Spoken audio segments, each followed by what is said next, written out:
This border crossing have now resumed.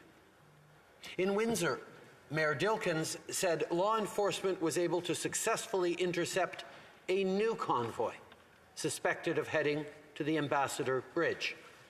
And here in Ottawa, law enforcement now has more tools and resources in order to give the people of this city their jobs, neighborhoods, and freedoms back. À Windsor, in Windsor, Coutts, and Emerson, illegal blockades have been cleared, and traffic and trade at the border crossings have now resumed or are in the process of doing so. And I would like to thank the police forces for their work, including the RCMP members on the ground, for the good of the economy, families, and workers. It is high time that these illegal and dangerous activities stop, including here in Ottawa. Mr. Speaker, invoking the Emergencies Act is not something that we do lightly. It's not the first option, or even the second or the third. It is a last resort. When I consulted the premiers of the provinces and territories on Monday, I was very clear. By blocking supply chains, these illegal blockades are doing considerable harm to our economy and to all Canadians. It's consistent with the requirements of the Emergencies Act that the views of the premiers of all provinces and territories be carefully considered, and that is what we did. And the consultation and collaboration with the premiers will continue until the situation is resolved. Like I said on Monday, the scope of the Emergencies Act is time-limited and targeted, as well as reasonable and proportionate. It strengthens and supports law enforcement agencies so they have more tools to restore order and protect critical infrastructure. These illegal blockades are being heavily supported by individuals in the United States and from elsewhere around the world. We see that roughly half of the funding that is flowing to the barricaders here is coming from the United States. The goal of all measures, including financial measures in the Emergencies Act, is to deal with the current threat only and to get the situation fully under control. Mr. Speaker, I want to reassure Canadians that when the Emergencies Act is invoked, the Canadian Charter of Rights and Freedoms continues to protect their individual rights. We're not using the Emergencies Act to call in the military. We're not limiting people's freedom of expression. We're not limiting freedom of peaceful assembly. We're not preventing people from exercising their right to protest legally. We are, in fact, reinforcing the principles, values, and institutions that keep all Canadians free. The blockades and occupations are illegal. They're a threat to our economy and relationship with trading partners. They're a threat to supply chains and the availability of essential goods like food and medicine, and they're a threat to public safety. The Emergencies Act will be time-limited and targeted to address threats from illegal occupations and blockades only. The measures are reasonable and proportional. And I want to make it clear for Canadians, Mr. Speaker, when the Emergencies Act is invoked, the Canadian Charter of Rights and Freedoms continues to protect individual rights. We do not use the Emergencies Act to deploy the military. We do not suspend fundamental rights. We don't restrict freedom of expression or the right to peaceful protest. What we want is to keep Canadians safe, protect workers' jobs, and restore confidence in our institutions. We understand that everyone is tired of this pandemic. We understand that Canadians are frustrated with COVID. Some protesters came to Ottawa to express their frustration and fatigue with public health measures, and that's their right. Like I said, it's a right that we'll defend in this free and democratic country. But illegal blockades and occupations are not peaceful protests. They have to stop. On a tous hâte d'en We are all looking forward to the end of the pandemic. Public health measures are constantly being reevaluated, and we will continue to modify them based on science and the situation, and we will continue to encourage vaccination. This week, based on advice from public health experts, Health Minister Duclos announced that we'll soon start easing border measures for travellers. Our government, the health minister. If I can interrupt the Prime Minister for a second, we need to make sure we're not using proper names in here. So we want to stick to the riding names. The Right Honourable Prime Minister. This week, based on advice from public health experts, the health minister announced that we'll soon start easing border measures for travellers. Our government will continue to follow the best scientific advice to keep Canadians safe and support healthcare workers. People are making sacrifices and have been for 2 years. It's never time to hurt our communities or our fellow Canadians with illegal blockades, but especially not now that we're reopening and beginning to get back to the things we love. That's why, Mr. Speaker, it is so important for us to be having this debate today and in the days to come, and for Parliament to play its role in this process. Today, I ask all members of this House to take action against illegal blockades that are harmful to Canadians. I ask all members of this House to stand up for families and workers, to stand up for jobs and our economy, and to stand up for the freedom of Canadians and for public safety. Merci, Mr. President. Thank you, Mr. Speaker. Questions and comments. And we'll try our best to get all parties represented during this time. The Honourable Member for Sturgeon River Parkland. Mr. Speaker, the Prime Minister, the Minister of Public Safety, and the Minister for Emergency Preparedness have repeatedly stated that there is evidence of foreign extremist financing behind this convoy.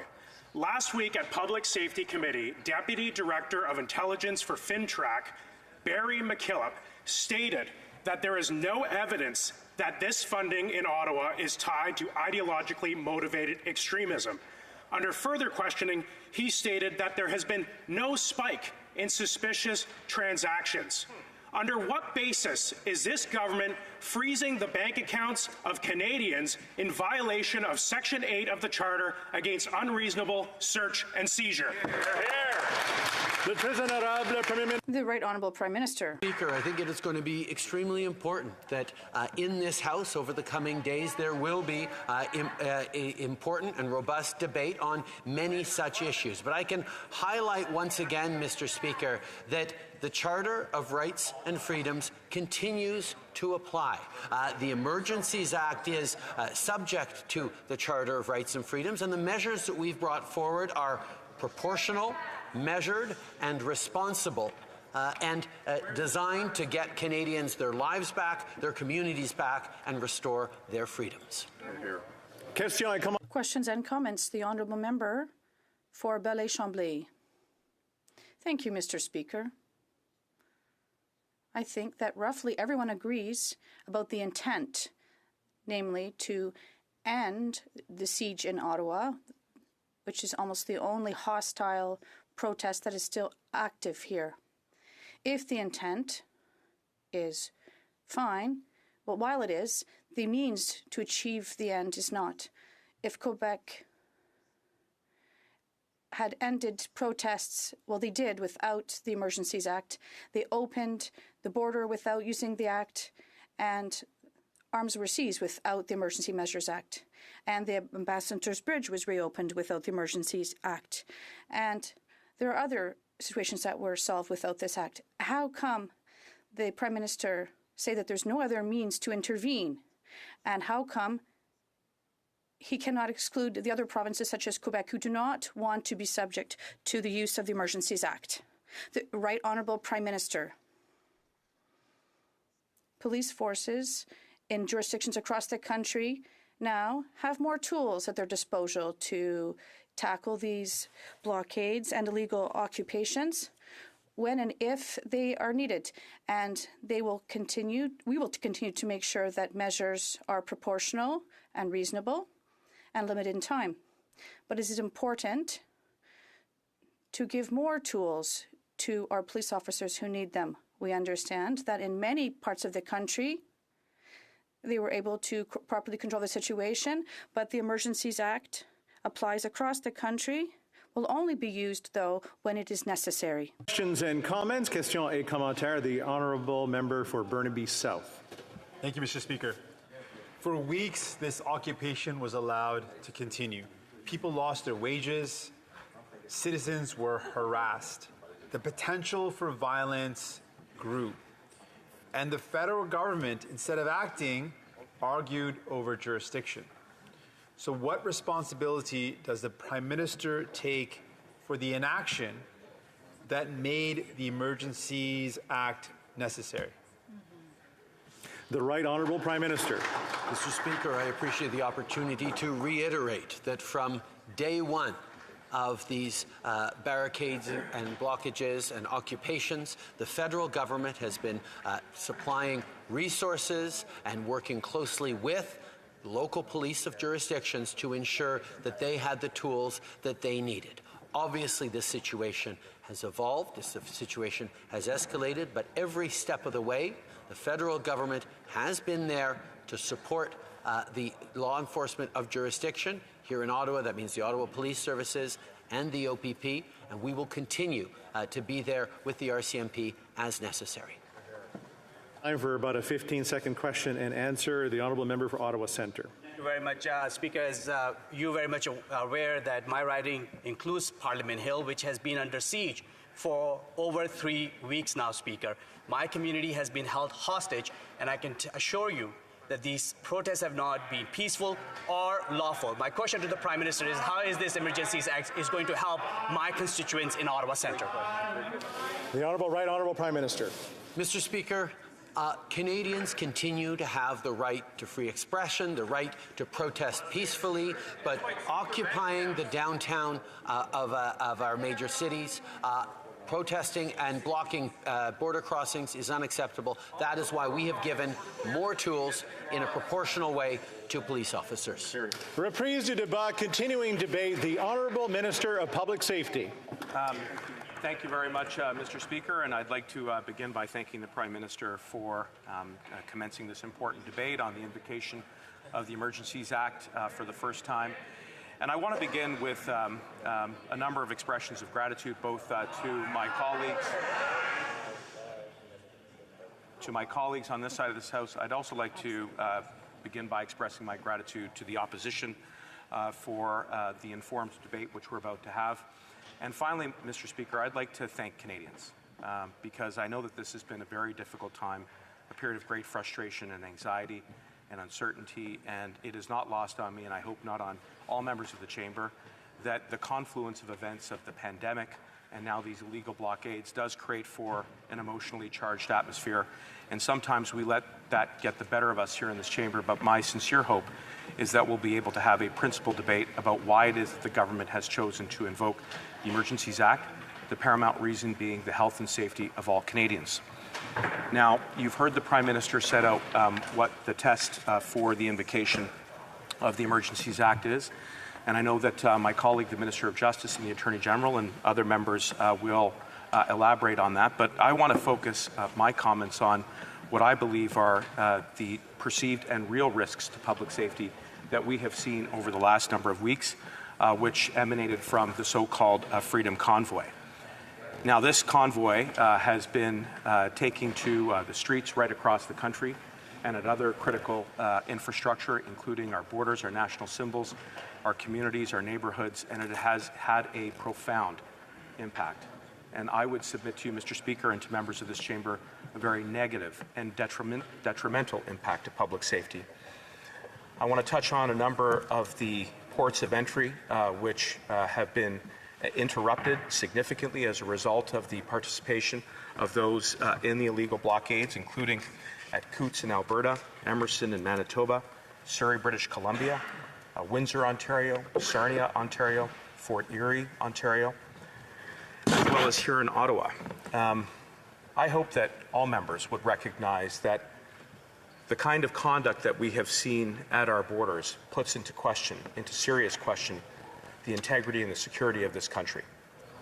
The impact at Coutts, for example, has cost the economy approximately $48 million per day. In Emerson, $73 million a day.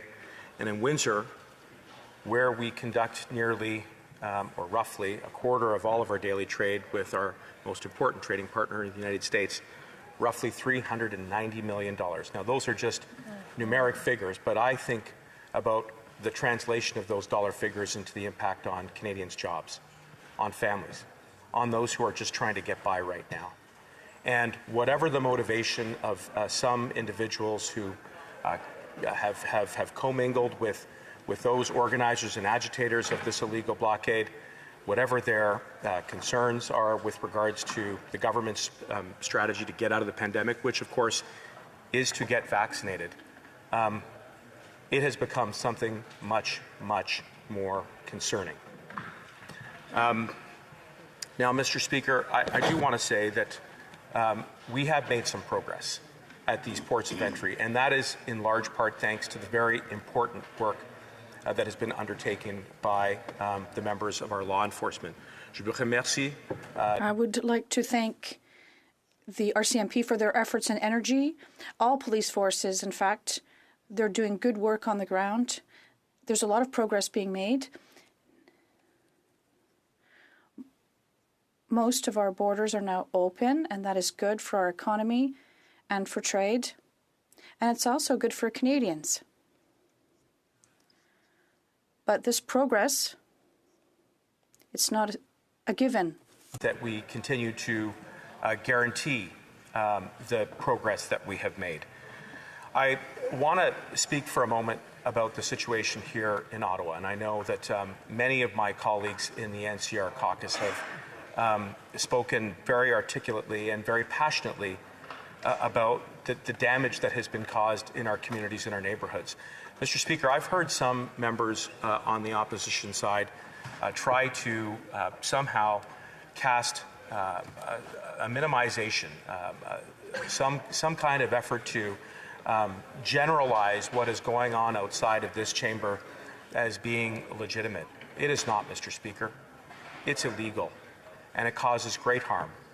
We've seen people intimidated, harassed, been threatened. We've seen apartment buildings that have been chained up. We've seen fires set in the corridors.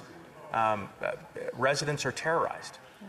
And it is absolutely gut-wrenching to see the sense of abandonment and helplessness that they have felt now for weeks.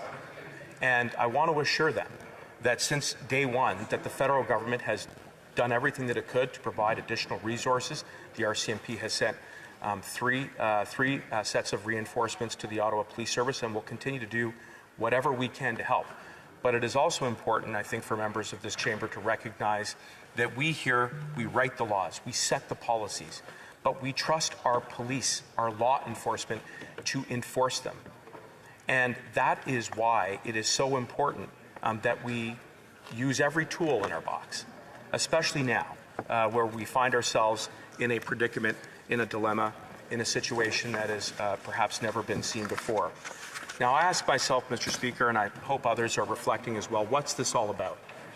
And trying to step back and looking at what it is that's occurring. And I'm concerned. I've heard some people say, and still say, that this is a protest about vaccines. It's not. Or that it's a protest about mandates. It is not. I've heard some people say still that this is a protest about freedom. Mr. Speaker, what is going on outside in the streets of Canada at our borders is most certainly not about freedom. Absolutely not. It is not about. It is about a very small, organized, and targeted group of individuals who are trying to strip away the very freedoms that we here have sworn to uphold. Exactly. That the generations of those who preceded us have sworn to uphold, Mr. Speaker. Now, I've seen many striking similarities in the way that these blockades have manifested across the country, the tactics that they are using, the timing in which they are occurring, the targets, whether they are national symbols, like the Parliament here, or provincial legislatures, like the War Monument outside, where we hear members speak passionately about their forebears who went and made the sacrifices for the freedoms that we now enjoy. The individuals outside are tearing down the barriers to attack those monuments. Now, what does that say? Those are going. I know members are heckling, but I'm encouraging them to reflect. And also the rhetoric, Mr. Speaker. And yes, the rhetoric. And yes, Mr. Speaker. Notwithstanding the efforts of my colleagues to try to shout me down, I'm speaking here on behalf of constituents and Canadians, Mr. Speaker. And yes, there is an ideologically motivated operation that we see in the rhetoric here that is meant to incite.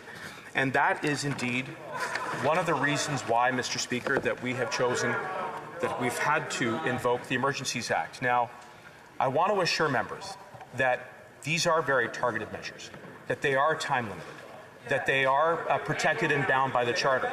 And for those who want to ask questions as to how those powers are going to be enforced, part of the debate is going to ensure that there are the sufficient guardrails and safeguards in place. There will be transparency on how those measures are implemented. There will also be an inquiry to be sure, so that we can learn from these lessons and make sure that this is an instrument that has been used responsibly and in a manner that is consistent with the Charter to uphold the health and safety of all Canadians, Mr. Speaker. Now, at the end of the day, we're all here, I would hope, to do one thing, and that is to protect the health and safety of Canadians. We find ourselves at a crossroads with the pandemic, but we've made progress. We've made progress with the pandemic, Mr. Speaker, and we are making progress in restoring public order. But it is absolutely imperative that we have these debates in a principled, in a reasonable manner that is respectful of our constituents, respectful of Canadians, and that is certainly something that I hope that we will see over the next number of days. Questions et commentaires, questions and comments. The Honourable Member for Sturgeon River Parkland. Thank you, Mr. Speaker. The minister today and in a news conference yesterday has repeatedly stated that there is an ideologically motivated violent extremist. There is a small group of extremists who are willing to use violence. He says that there are ties between extremists that were apprehended in Coutts and extremists here in Ottawa. But when asked repeatedly by the media to back up that assertion with evidence, the minister failed to provide any evidence. We are talking about invoking a once-in-34-year Emergencies Act. Parliamentarians deserve real evidence, not conjecture, from this minister before we can ever contemplate suspending the rights of Canadians. And what basis does this minister make to claim that there are violent extremists in Ottawa? The Honourable Minister. I want to thank my colleague for the question, and I'm afraid he operates from the false premise that the Emergencies Act is any kind of suspension of charter rights. It's not. As I've said throughout the course of the debate, and as the Act itself says, that all of the powers that need to be exercised in the Emergencies Act must be done in accordance with the Charter. Mr. Speaker, that means ensuring that Section 8 is respected. That means which protects people from the right of It guarantees the right to be protected from any unreasonable search and seizure, and same for Section 7 as well. Thank you. Commentaire, questions and comments. The Honourable Member for Avignon, Matisse, Matin, Matapédia. Thank you, Mr. Speaker. In the beginning of his speech, the minister said that he was proud for tabling this motion, proud of being the first Minister of Public Safety to invoke the Emergencies Act since its application. How can he be proud of applying a law that will limit fundamental rights of Quebecers and Canadians? Listening to the Prime Minister, he said it was the measure of last resort. Unfortunately, I don't think he used all the tools in the toolbox before getting to this point. I'd like to know what other actions could have been taken before they invoked the Emergencies Act. The Honourable Minister of Public Safety. Thank you, Mr. Speaker. As usual, I want to thank my colleague for her question. The Emergencies Act is a last resort. It is not the first option. It's not our preference. And that is why we added many resources since the beginning to help police forces restore order. Now we are at a very difficult time with many challenges, and that is why we introduced this measure. Thank you. Questions and comments. The Honourable Member for London Fanshawe. Thank you, Mr. Speaker. And while I was listening to the Honourable Member's speech, he spoke of the people that are being impacted by the blockades. He spoke about the harassment and the assaults, and I know I've spoken to a lot of workers in this downtown about that as well. It's truly heartbreaking. I think of the workers and the businesses that have been impacted negatively. I think about the people at the Rideau Centre. I think about people within my own region in southwestern Ontario and those businesses who have been impacted. But what is this government's plan to help those workers and those businesses after this debate is done? After we've seen that the protesters have gone home, after everything, we've been asking for this government to come up with a plan. So what's the plan for those people after? The Honourable Minister, Public Safety. Thank my colleague for her question, and I share her concerns about public safety, and certainly the impact of these illegal blockades across the country has not only undermined public safety, but it has impacted families' abilities and individuals' abilities to provide for themselves. Mr. Speaker, I want to assure my colleague that we will work with her and with all members so that once we clean up these illegal blockades and we have public safety restored on the streets here in Ottawa, that the Government of Canada will continue to be there to support Canadians as we have been throughout the pandemic. Thank you, Mr. Speaker. Reprise du débat. Continuing debate. The Honourable Leader of the Opposition.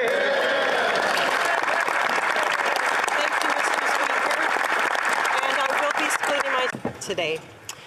Speaker, this week, for the first time since its passage, the Emergencies Act has been invoked by the Prime Minister. This is historic, and it is extremely disappointing. The Prime Minister has invoked the Act, he says, to deal with the protests that have gathered here in downtown Ottawa and blockades that were happening at the Coutts border in Alberta, the Emerson border in Manitoba, the Ambassador Bridge in Windsor, and the border at Surrey, all of which, by the way, are now open. There are no more blockades at any borders. What's left are the trucks parked outside here in Ottawa that need to move or be moved. However, throughout the last 3 weeks, the Prime Minister has failed to take meaningful action to de-escalate the protests here or use any tools that he may have available. Instead, he has jumped straight to the most extreme measure. And as he has invoked the Act, he has failed to meet the high threshold set out by the Emergencies Act to justify it.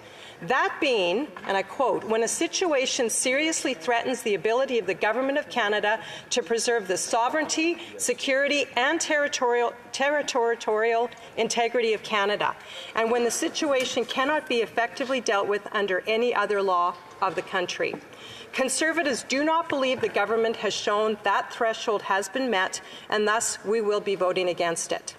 Keep in mind, Mr. Speaker, this Act is already invoked and is the new law of the land. Our debate and the vote on Monday can only stop it if the NDP vote with Conservatives and the Bloc to stop it. Supporting the use of the Emergencies Act is one of the most serious decisions a parliamentarian can make. I want to remind especially the NDP of this, who are supporting the Liberals in this sledgehammer approach. History will not be kind to the leader of the NDP or his members on this particular question. The Emergencies Act predecessor, the War Measures Act, was only used 3 times: World War I, World War II, and the FLQ crisis. Colleagues, we should keep these precedents in mind. The weight of those events should caution us against making this decision lightly. These protests have caused disruptions for many Canadians, especially local businesses and residents of Ottawa. As I have said, Conservatives are the party of law and order. We believe the trucks should move or be moved. But, Mr. Speaker, we want to lower the temperature across the country. The Prime Minister clearly wants to raise it. Let's be very clear how this all started. The Prime Minister decided to impose a vaccine mandate on truckers with no scientific evidence that it was the right thing to do. Many Canadians opposed it, but he went ahead anyway. Truckers and millions of Canadians felt they had no recourse with this Prime Minister, and who can blame them? After all, this was the Prime Minister who called them racist and misogynist. He said their views were unacceptable, that they were on the fringe. And when truckers and their supporters arrived in Ottawa, what did the Prime Minister do first? He hid for a week, and then he continued his insults, calling them and anyone who supported them or even talked with them things like Nazi supporters. We saw that name-calling and unfair and mean-spirited characterization happen just yesterday, Mr. Speaker, by the Prime Minister of Canada in this House. That is all he has done to rectify the problem: call names and insult. Mr. Speaker, many of the people that are protesting, many of the people who are upset are our neighbours.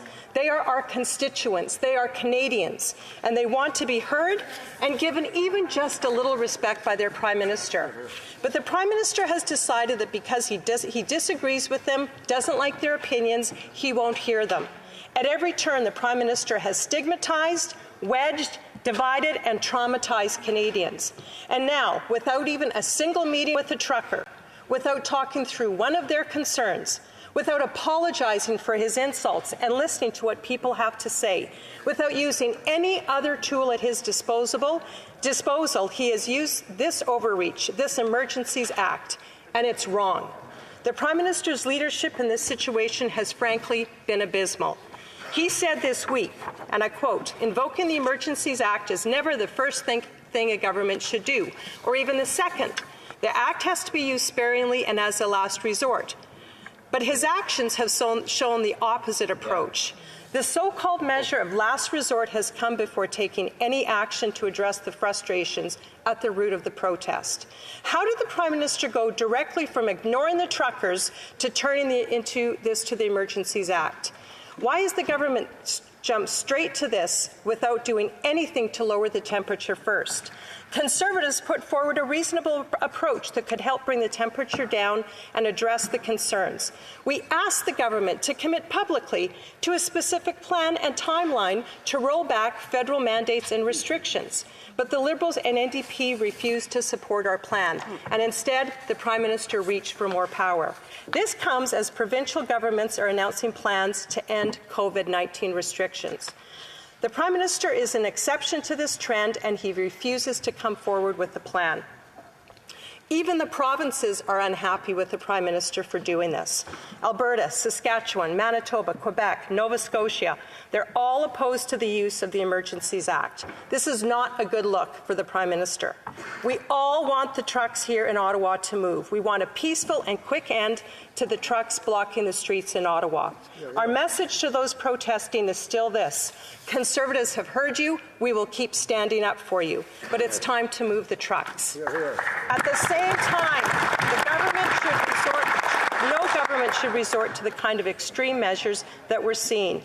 Unfortunately, the Prime Minister has a track record of serious disregard for the law, and that raises a lot of red flags. This is the Prime Minister who interfered with an ongoing criminal trial in the SNC-Lavalin scandal. This is a Prime Minister who took the Speaker to court instead of fulfilling his legal obligation to provide documents to this Parliament. On 2 separate occasions, this is the Prime Minister who has been found guilty by the Ethics Commissioner. This Prime Minister admitted his basic admiration for basic dictatorships. Red flag after red flag after red flag. He may not like it, Mr. Speaker, but in Canada, civil liberties must be defended at every turn.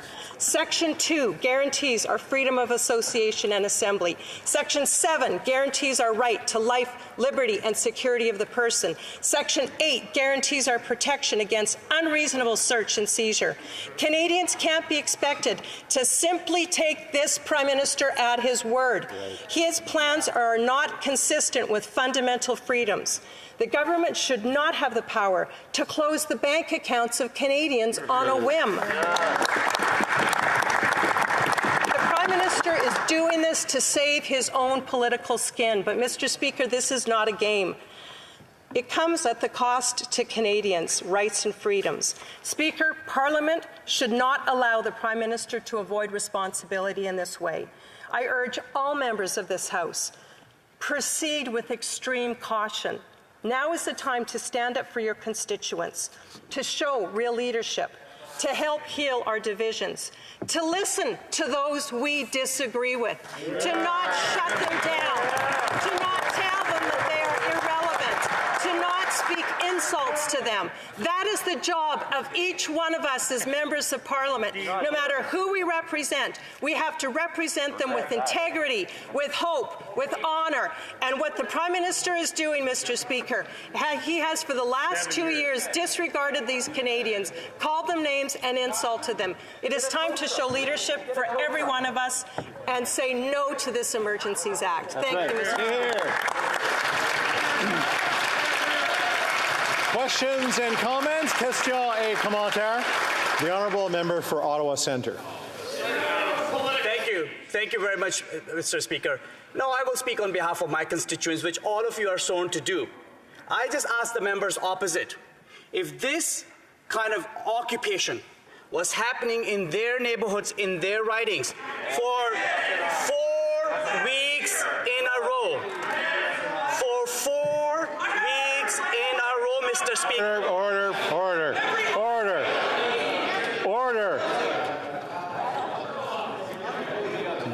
I just want to say the longer I get to stand here, the less option that people have to actually present their feelings and represent their constituents later on. We good? The Honourable Member for Ottawa Centre. 4 weeks in a row, Speaker, and the members opposite talk about listening to the protesters. They won't even listen to a member of this House to understand, Speaker, what my constituents, the members of my community is going. And when did the line cross between being a lawful protest, which we welcome actually, Speaker, in this riding, and happens all the time, to an illegal protest? Members opposite were out there taking photos and encouraging those protesters to keep honking in the middle of the night. Would the member now denounce those actions? The Honourable Leader of the Opposition. That's a very good question for his leader, the Prime Minister, when these protests started, the first thing this Prime Minister did was call these people names. He insulted them. I don't think anyone in that member's constituency thinks that the answer for a Prime Minister the response for a Prime Minister to do is to hide and then hurl huge insults, not just saying he disagrees with them, calling them misogynist, racist, their fringe view, they should not be tolerated. So very good question he should ask his own Prime Minister. Why didn't he take action? Why didn't he show leadership? Why didn't he take the high road and try to at least listen to these folks so that they felt that they were respected? Good question for your boss.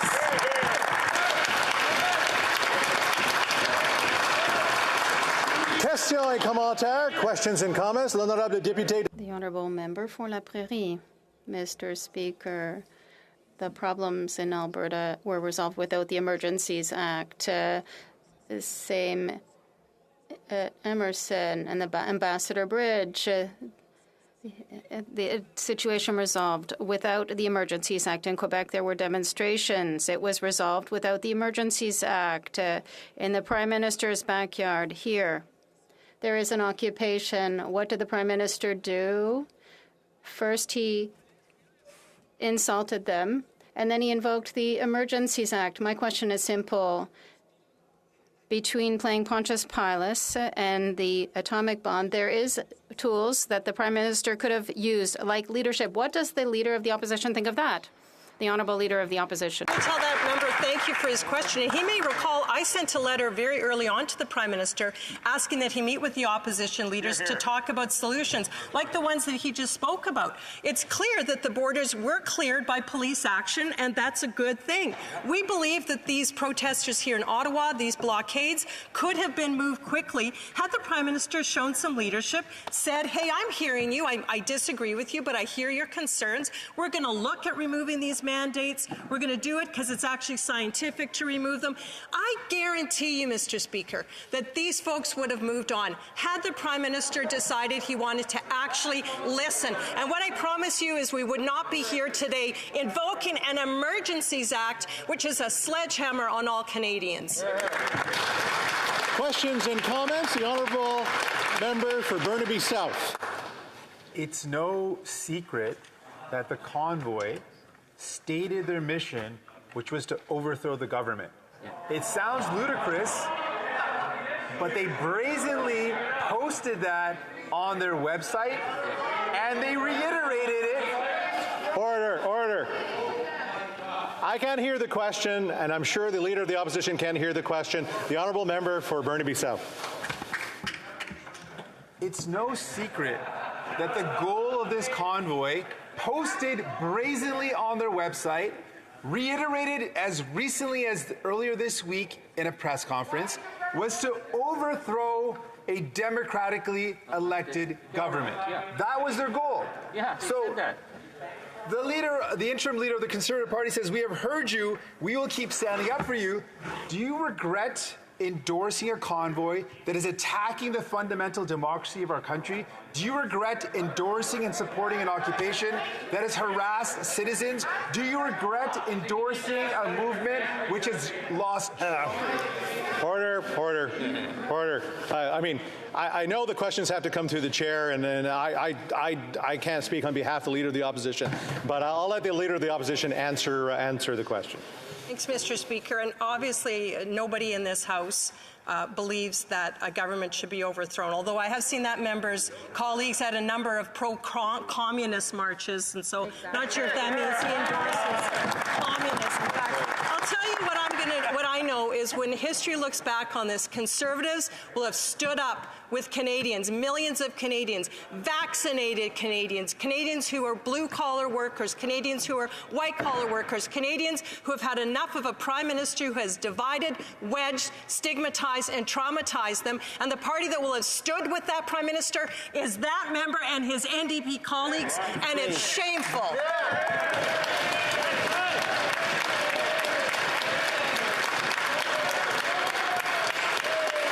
Reprise du débat, continuing debate. The Honourable Member for Mégantic-Les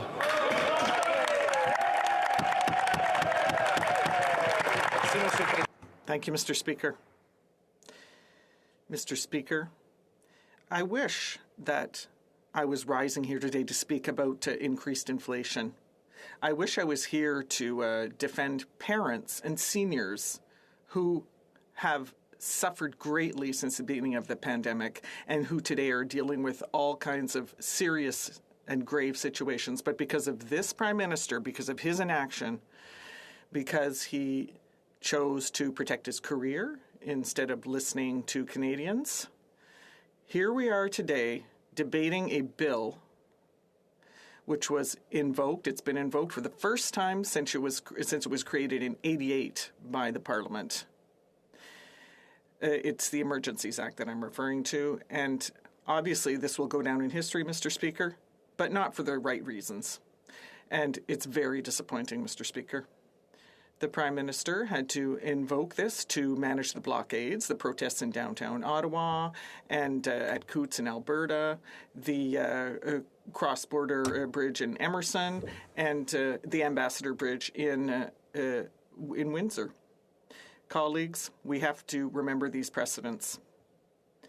And we have to be very careful.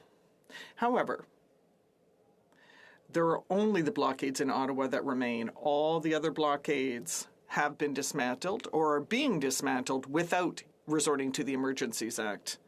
For 13 days, the government took no significant measures to appease these protests, did not listen to the rumblings of discontent, the fatigue, and the demands of the protesters. He decided to go straight to the nuclear option. And so, Mr. Speaker, the Prime Minister simply did not respect the high threshold that is set out by the Emergencies Act to justify its invocation and its enforcement. And that's why, Mr. Speaker, the Conservatives are going to be voting against his decision. Resorting to the Emergencies Act is something that it's one of the most important decisions a parliamentarian can make. The previous act, the War Measures Act, was only used 3 times during the First World War, the Second World War, and during the October crisis in Quebec, and we remember that well. Mr. Speaker, it's our responsibility as parliamentarians to protect democracy first and foremost. That includes the election of elected officials and the rights of citizens to not agree with the government, and their right to be able to express that publicly, Mr. Speaker. These protests have created disturbances for many Canadians, especially people who live in Ottawa, for local businesses. And it is very tough for them. They are collateral damage of a situation that goes well beyond Ottawa streets and Ottawa citizens. We all know that, Mr. Speaker. And as we've long said, the Conservatives are the party of law and order. Illegal blockades must come down quickly and peacefully. Mr. Speaker, we have to calm things down, not only in Ottawa, but across the country. Unfortunately, as many experts have said, as many analysts have pointed out, the Prime Minister's actions will have the contrary effect, unfortunately. Let's go back to the beginning. How did all this start? Well, it started with a Prime Minister who chose to turn an election into a political game. He called an election in the midst of a pandemic. And then he decided to oblige Canadians to get vaccinated with no scientific proof that that was the right thing to do, Mr. Speaker. We asked him the question. We put the question to the government and to the Minister of Health. On what scientific basis what scientific basis are you using to get truckers vaccinated, to oblige this? But we never got an answer. But we didn't back down. They didn't back down. They maintained this obligation despite all the damage it caused to our economy, to the supply chain, and the scope of the ensuing movement that it created. When the protesters came to Ottawa, the Prime Minister hid. He hid out for an entire week, Mr. Speaker. And then he didn't try to calm things down. He just came out and insulted the protesters. He insulted Canadians who don't agree with him. That's what happened. He said that they were racists, misogynists, and he even said that their viewpoint was unacceptable.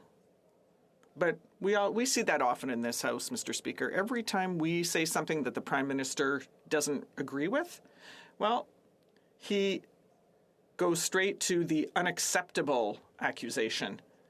You know, over half of people in Canada, half of Canadians did not vote for him, and yet they're still Canadians. They're people who have the right to their opinions. They have spoken out, and they continue to have the right to do so. It is acceptable to vote against this Prime Minister, Mr. Speaker. I heard his viewpoints everywhere, in my riding, on social media, over the phone, in emails. All of us, we've gotten tons of emails this week. We've been swamped. People who are speaking out, but there are neighbors, there are voters, there are people who want to be heard, and they should be heard. But, you know, since the Prime Minister doesn't agree with them, Mr. Speaker, well, he doesn't like their opinion, so he decided simply to not listen to them. He's turned a deaf ear. Every time the Prime Minister has an opportunity, he stigmatizes Canadians. There was no representative from their association. He didn't discuss anything and the concerns with the truckers. He didn't even apologize for his insults, that he's insulted all the protesters, and he's insulted people in this House, Mr. Speaker. You know, apologies from the Prime Minister, it's not for people. He doesn't give them to people who disagree with him. He heard that the crisis was getting worse, so he just stayed hidden. He could have intervened. He had a lot of tools at his disposal to intervene. The first tool is himself. You know, he's the head of state. He could have listened to Canadians. That is the very first thing that he should have done. That's the first option he should have used as head of state, to choose to act. He should have acted like a statesman, but he didn't. So instead of listening, he decided to give himself more powers. He decided to broaden the government's powers. Mr. Speaker, that is a bad decision. The Prime Minister's leadership is miserable. It's pathetic in this situation. And this week he even said, invoking the Emergencies Act is never the first thing that the government should do. It shouldn't be the second or the third option. It should be used with moderation and as a last resort, Mr. Speaker. That's what he said. No one thinks that the Prime Minister used any kind of first or second or third option or fourth option even. He has not succeeded in convincing anyone that it is justified for him to resort to the Emergencies Act.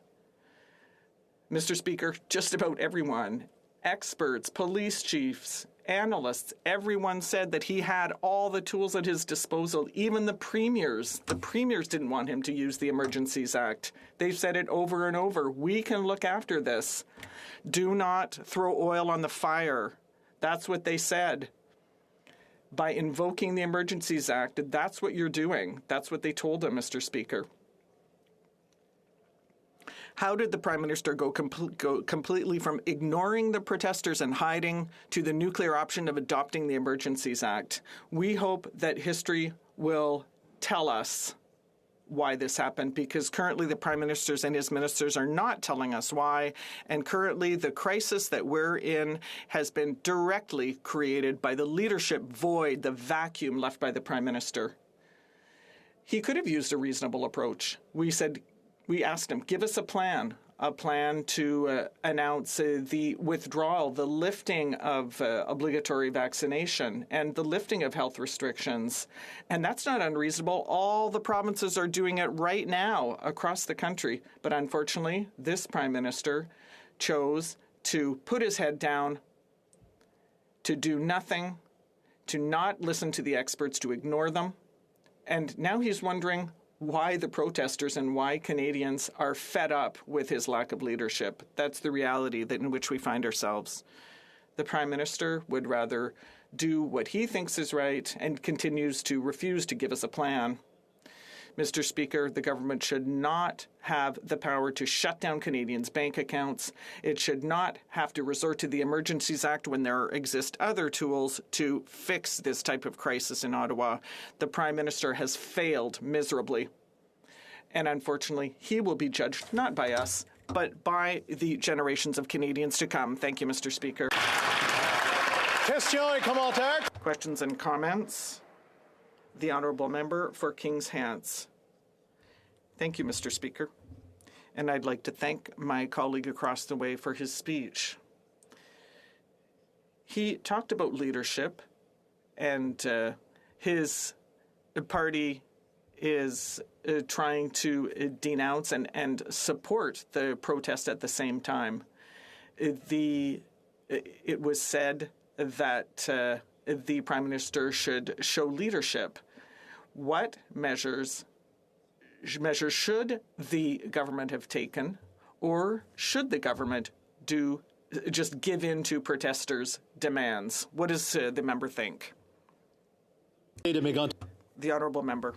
Mr. Speaker, as far as I know, unfortunately, the official opposition is the official opposition. We have a Prime Minister who had at his disposal the tools he needed to cooperate with the provinces, to send additional police forces to Ottawa when Ottawa asked for it. There were ministers who could have intervened who did not do so. So the question that the member is asking right now to the official opposition, well, he should ask his own ministers, his own prime minister, why was nothing done at the very beginning of this crisis that would have calmed things down? The lack of leadership isn't on this side, Mr. Speaker. It's across the way. Questions and comments. The Honourable Member for L'Avignon Métis, Le Métis Matane Matapédia. Thank you, Mr. Speaker.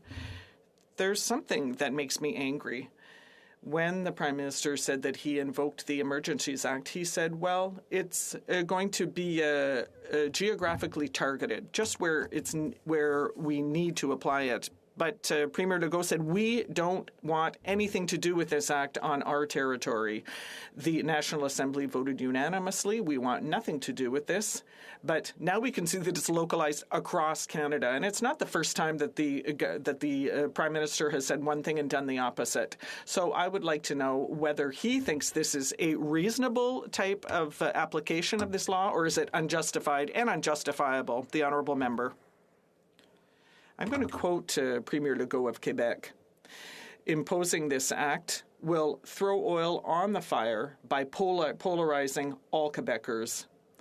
It should not apply to Quebec because we don't need it. I think that right now it would not help the social climate. That's what the Premier said. I have quotes like that from the Premier of Manitoba, from the Premier of Prince Edward Island, from the Premier of Alberta. I think it's pretty clear.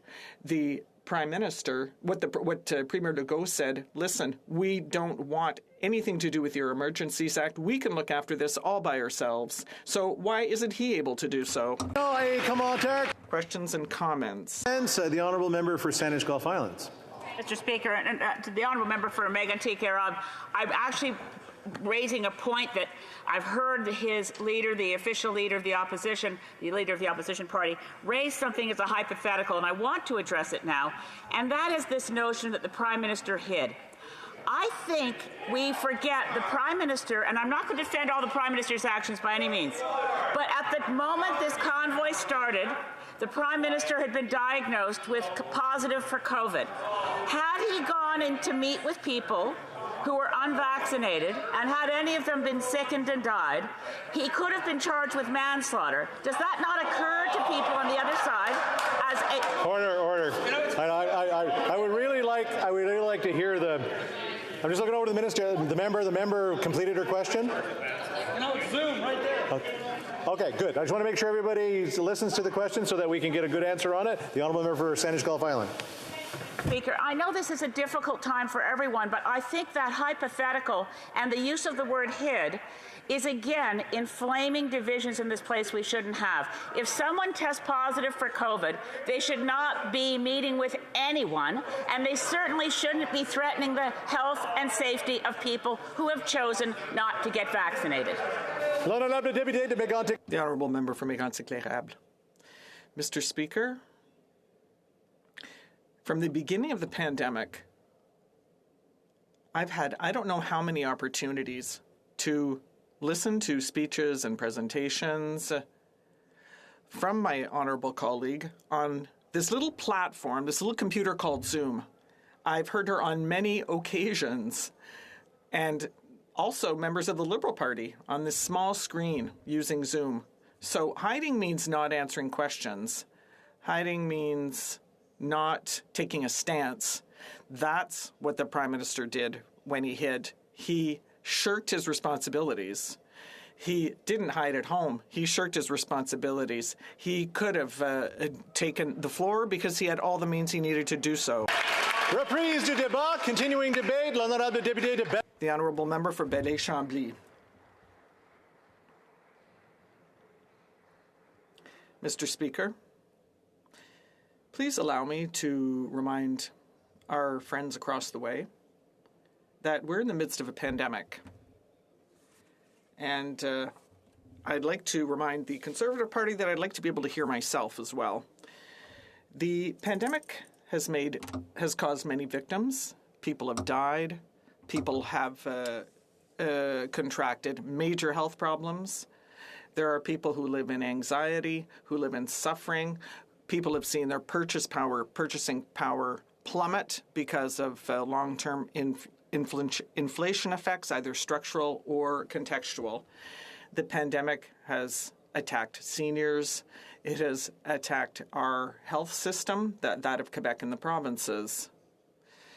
Now, obviously, given this unprecedented situation, you know, we try. We do what we can. We're not sure if we're doing it right. And sometimes when we try these things, well, you know, we're not sure that it's going to work out. That's true in terms of medical measures, health measures, vaccination. And it's also true with regard to travel restrictions. We understand that. So the answer to all that must be information, communication. So obviously not all things that are disseminated, not all information that is conveyed is correct. But this pandemic was mismanaged. It was intoxicated by one single obsession. The obsession with encroaching on the jurisdiction of Quebec and the provinces. The obsession to even use the pandemic to create multicultural powers, and that has created misunderstanding both in Quebec and in Canada, whereas what we need is clear, factual information. Mr. Speaker, this was also what sowed these protests in the form that we're seeing today. Mr. Speaker, fear is legitimate. Doubt is legitimate. Opposition to a government's policies and ideas is also legitimate. Protesting, speaking out, assembling, all of that is legitimate. Sedition and insurrection, though, are not. Refusing treatment, is that legitimate? Endangering other people's lives by refusing treatment or vaccination, is that legitimate?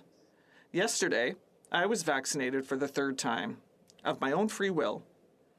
That was my freedom that I chose to exercise, and thereby I contributed to reestablishing the freedom of other people who are more vulnerable and who are waiting to feel safe again when they leave their homes, especially from long-term care centers. Freedom is a matter of balance, Mr. Speaker, between individual freedoms and collective freedoms. And we need good judgment to establish that. And it's not all political parties who show that good judgment. We need leadership. And the Prime Minister has failed this test of leadership and the test of freedom. Why? Because of his ideology. Because he wants to subject collective freedoms to individual freedoms. He wants to quash the identity of a nation. He wants to talk about a post-national state. And he's continuing on where his father left off, denying Quebec and trying to play down the importance of a Quebec nation. Now, speaking of freedom, that was the aim of the Charter of Freedoms. Individual freedoms, that which denies the French fact, secularism, the freedom of instruction. So, you know, we're hearing a lot of insults, but there is a lot of propaganda that's being thread around. He's trying to denying collective identity, so very naturally, the Prime Minister is defending individuals. And freedom becomes just another catchphrase. There's insufficient information, so now freedom looks like something the right wing would use. And it condones all excesses, it fuels civil disobedience, and it flirts with violence. In addition, it's polluting social media. But the Prime Minister, what he likes to do is nothing. It is in his ideological nature to scorn and inflame differences. Ottawa. Ottawa is under siege. The flag that is associated to the Prime Minister is everywhere, but he has to take action, but he doesn't know how to do this. So he's pretending to take action. He's putting on a show. He's distracting people and camouflaging his failures. He's tabled a motion that is both heavy and useless. And the Prime Minister keeps repeating that there's no infringement of charter liberties. If it wasn't for this charter, well, our freedoms are being hindered, and he wants to justify the Emergencies Act. He has to explain it, the use of it. The Emergencies Act was not useful at the Ambassador Bridge or in Coutts or to seize arms at these locations. Not useful in Quebec either. And ironically, because Quebec does not want the Emergency Act to be applied in Quebec, it is the Quebec police that has gone to help out in Ottawa. Ironically. And the Prime Minister wants to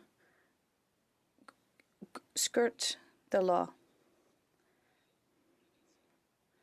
This is a Canadian law and in our tradition. But in terms of tradition, Mr. Speaker, the copy is never as good as the original. The National Assembly of Quebec doesn't want the Emergencies Act to be invoked, and Quebec government doesn't want it to be either, and obviously the Bloc doesn't want it to either. The Conservatives in Quebec don't want it to be either. And I'm meeting with the leader of the NDP this afternoon to discuss, to see if we could reach a mutual understanding. Only the Liberals in Ottawa, those in Ottawa want it, but those in Quebec don't. If Ontario wants this law to be applied, it has to be useful. But we could have done things differently, but that's up to them. And Quebec has clearly said they don't want the Act to be invoked. The Prime Minister has failed the liberty test in terms of collective freedoms. And he has a pretty bad balance sheet in this respect. He often fails this freedom test. He abandoned Raif Badawi.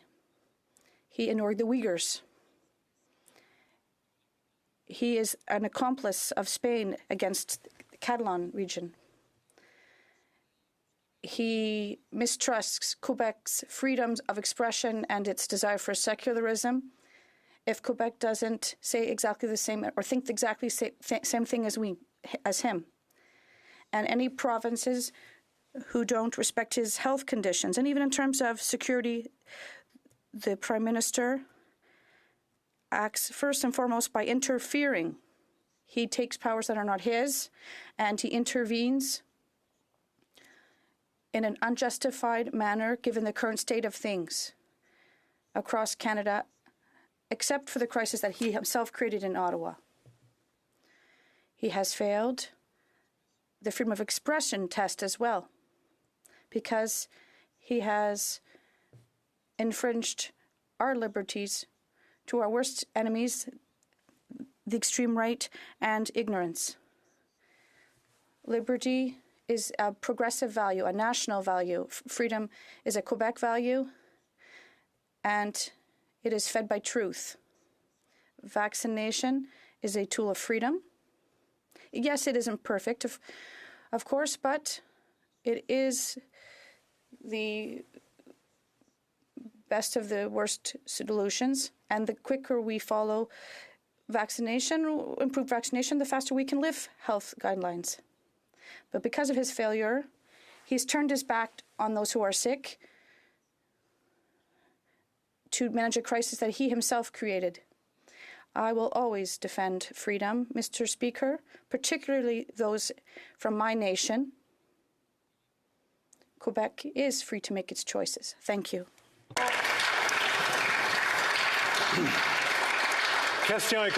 Questions and comments? That's the honourable member for Kings Hands. Thank you, Mr. Speaker. The Leader of the Bloc Québécois is comparing this measure to the War Measures Act, which is not the case. His public security critic has suggested that this measures does not respect charter rights, which is not the case. It is up to police and provincial law authority. It gives them additional powers so that they can end illegal activity, even in Quebec, and prevent economic damage. Normally, the Bloc would appreciate the idea to have provincial discretion. Why is the Bloc against a reasonable and proportional measure for that province? The honourable member for Belleuil-Chambly. There's a big difference between offering additional powers to other jurisdictions and grabbing powers from other jurisdictions to give you to your own, to yourself. And once again, this is kind of a tricky exercise that the government is taking.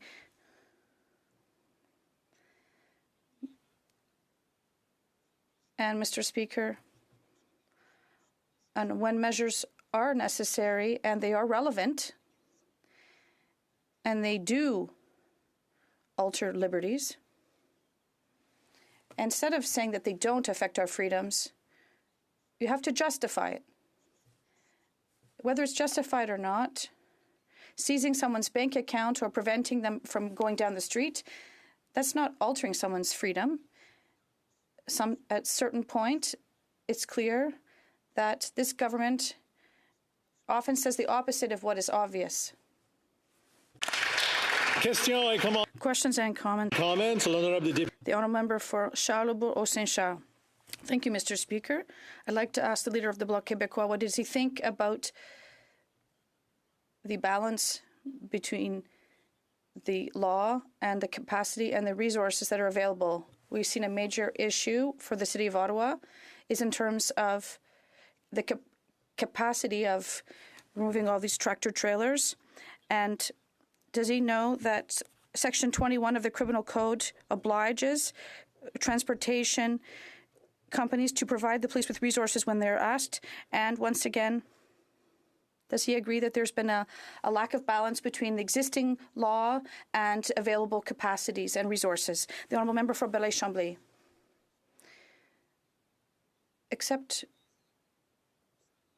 Well, if you want to immobilize a tractor trailer, unless you have the police involved, it can be illegal. The Ottawa police has asked for assistance since they're overwhelmed, and then you don't give them that help. You say that we're going to send RCMP, and the Prime Minister starts to find things that are getting complicated, and that he himself has said that Ottawa police has all the necessary power to intervene until he realized what he said didn't make sense.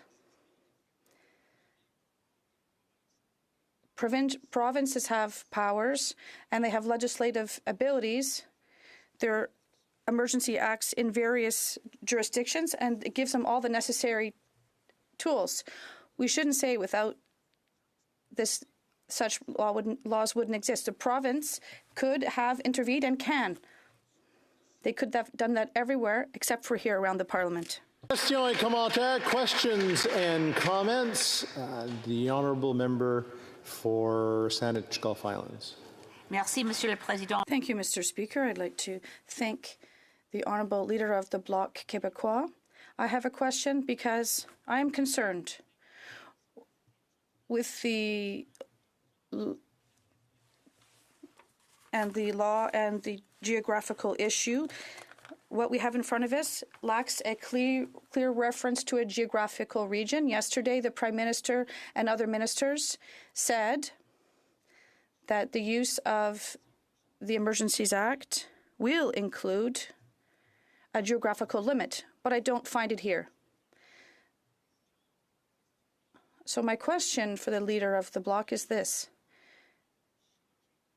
if the government amended the act with the geographical limit, which excluded Quebec, would the leader of the Bloc think that that would be necessary for the situation here in Ottawa? The honourable member for Belleuil-Chambly. Over the past few years, we've learned one thing, that what we say in general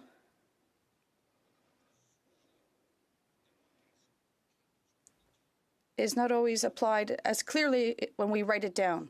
I've learned this from recent experience. When the Prime Minister says something, well, then I have to look at what the text says. What does it say? It says it's applicable everywhere in Canada. There's no nuance that has been added or restrictions. Earlier in English, they said that they would consult and perhaps if they wanted to go somewhere, they would. They could amend the text and recognize provincial jurisdiction, and some provinces said that they would like that. But if they were to withdraw the text and replace it with one that said, here's what we're able and ready to do to help Ottawa right now, to end this political camouflage. Questions et commentaires, questions and comments. L'honorable. The honourable member for Rosemont-la-Petite-Patrie. We can't hear you. Please start again. We still can't hear you.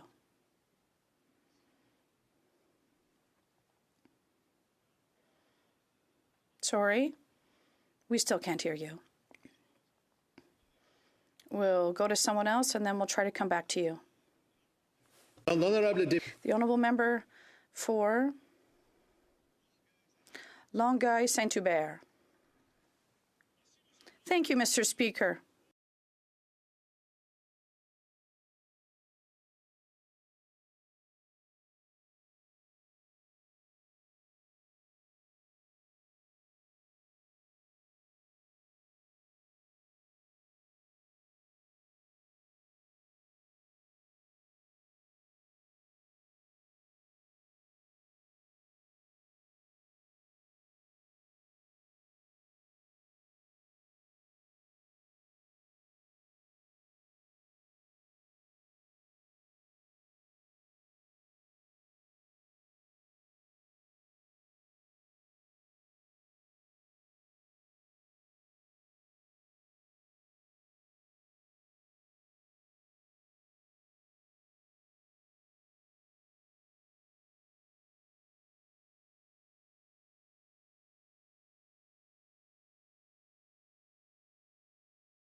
About the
And many are afraid.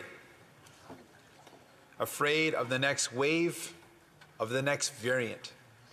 But also afraid of the other crises we face. Of fires and floods caused by the climate change destroying their homes and their livelihoods. Of losing those they love to a toxic drug supply. Of not being able to get the care they need or that their loved ones need when they need it. But neither fear, frustration, or fatigue have won over Canadians' fundamental desire to take care of one another. We are here today at this moment because of a result of a failure of leadership. People were abandoned by government that argued over jurisdiction rather than helping people. People were abandoned because governments didn't take this convoy and its impact on people seriously. And they were abandoned by the police, some of whom stood with the occupiers and the occupation. It should never have come to this. It should have never come to a point in time where thousands of workers lost their wages because of blockades at bridges. Thousands of workers lost wages because of blockades of one of the busiest shopping centers in Ottawa, retail workers, people who are already precariously employed. It should never come to the point where residents, families, children were harassed, intimidated, terrorized by the convoy. It should have never come to this. Many people right now are rightly concerned about the impact of the Emergencies Act, that it might crack down on protests in the future. What we're dealing with is not a protest. It is not peaceful. The organizers of this illegal occupation have been clear from the beginning. They haven't shied away from this. They have been brazen about it. They came here to overthrow a democratically elected government.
Need when they need it.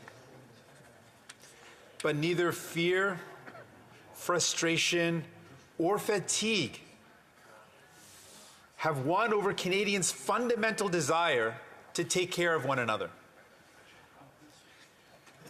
We are here today at this moment because of a result of a failure of leadership.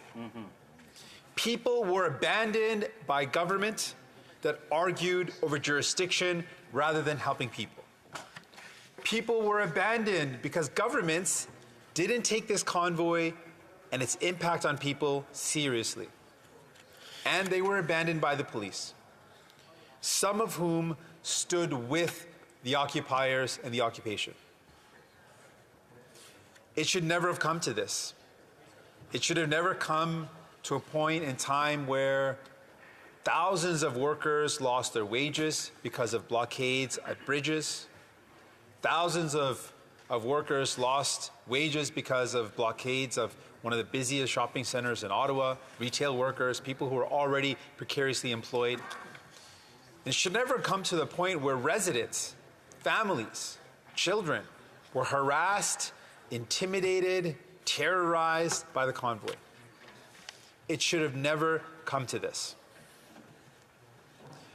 Many people right now are rightly concerned about the impact of the Emergencies Act, that it might crack down on protests in the future. What we're dealing with is not a protest. It is not peaceful. The organizers of this illegal occupation have been clear from the beginning. They haven't shied away from this. They have been brazen about it. They came here to overthrow a democratically elected government. It is a movement funded by foreign influence, and it is fed on disinformation. Its goal is to disrupt our democracy. We share the concern of many Canadians that the government may misuse the powers in the Emergencies Act. So I want to be very clear. We will be watching. We will withdraw our support if at any point we feel these powers are being misused. I've been at many protests and strikes, and I've witnessed the full and brutal power of the police being used against peaceful protesters. So I want to make this clear as well. Indigenous land defenders, climate change activists, workers fighting for fairness, and any Canadian using their voice to peacefully demand justice should never be subject to the Emergencies Act. New Democrats will never support that.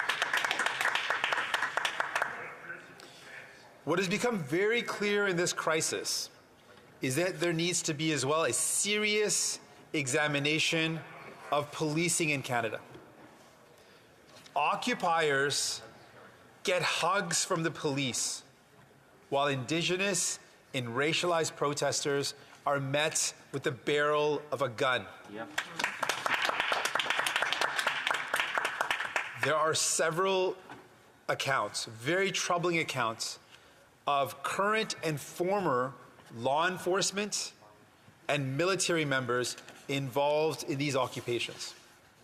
One of the requirements of the Emergencies Act is that after its invocation, there is a public inquiry into its use. This must include a full public inquiry into the role of law enforcement in these occupations, both in their support for the occupiers and in many cases the refusal to enforce the law.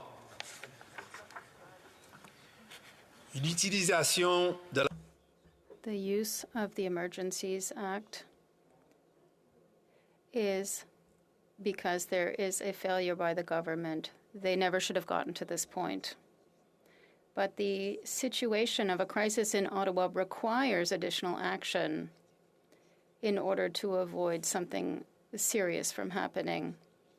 We take the use of the Emergencies Act very seriously.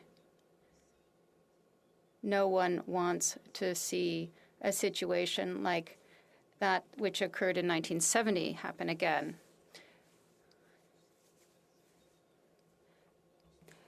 Some people remember the use of the War Measures Act in 1970, the army in the streets. Many people are concerned that this kind of situation could occur again, and I understand those concerns. That is why the use of the Emergencies Act must be done carefully and with a great deal of seriousness. We are reassured that the use of the military is not being considered, and the rights of under the Charter of Rights and Freedoms will be maintained.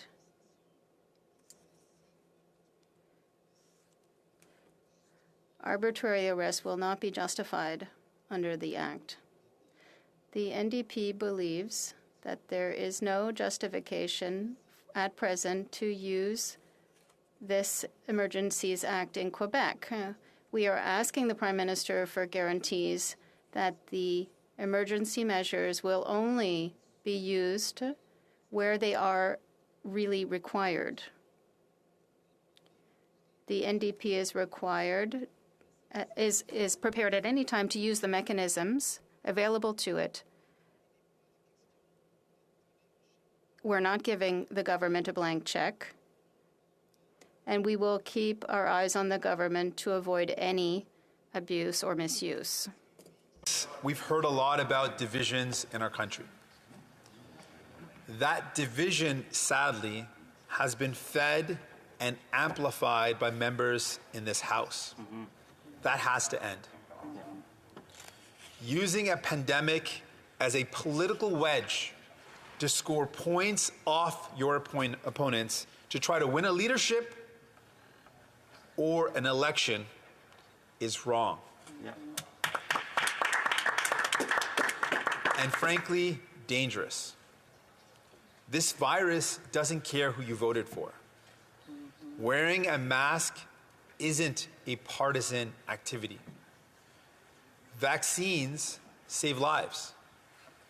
And the vast majority of Canadians and members of Parliament know this and have supported vaccination efforts. We cannot let Canadians' trust in science and public health be eroded by political opportunism. The pandemic is changing, and our response has to change as well. Restrictions are being lifted. We need a plan to get out of the pandemic, to get to the end of the pandemic. A plan based on science and our fundamental responsibility to take care of one another. Canadians who have done everything asked of them now want to know what to do next. Canadians have followed the rules, but they need to believe that restrictions are fair and make sense. We know that things can change quickly. New variants may appear, the evidence may change. But without a clear plan, confusion, disinformation, and resentment grows.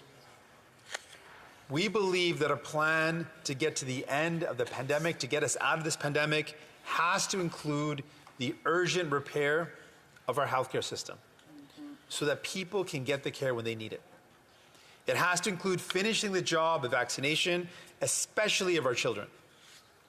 And we have to make sure there's global access to vaccines so we avoid future variants and waves of infection. And we need to move forward on solving the problems that this pandemic has only made worse.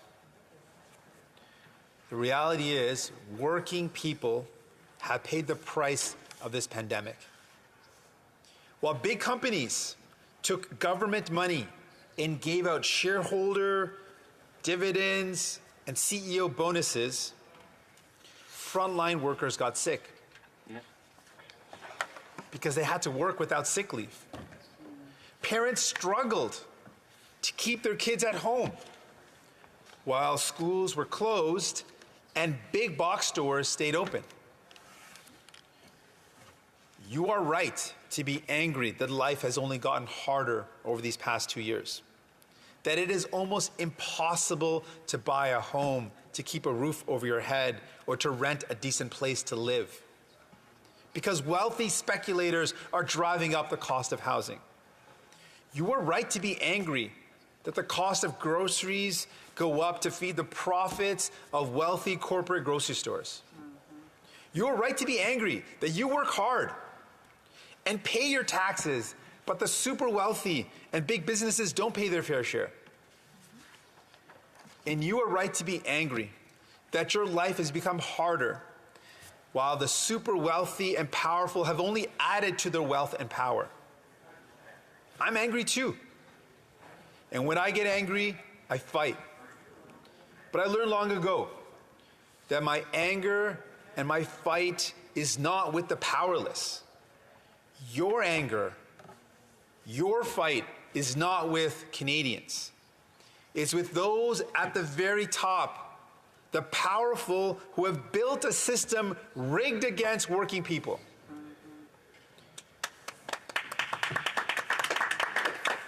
We can change this. We can change this, but only if we come together to fight for a Canada that doesn't leave people behind while others profit. The story of this pandemic is not one of division. It's one of solidarity. It's a story of frontline healthcare workers showing up day after day in impossible situations. It is a story of grocery workers and farmers and truckers keeping us fed, of teachers doing their best to connect with children through screens. Our story is one of neighbors helping each other get vaccinated, helping each other when they're in need. We will not let the last few weeks define this pandemic for us. Canadians have sacrificed too much, lost too many loved ones, missed out on too many moments to allow our country to become divided by hate and violence. Don't let your anger turn into hatred. We know that hatred is like a fire. When it's allowed to grow, it will consume everything.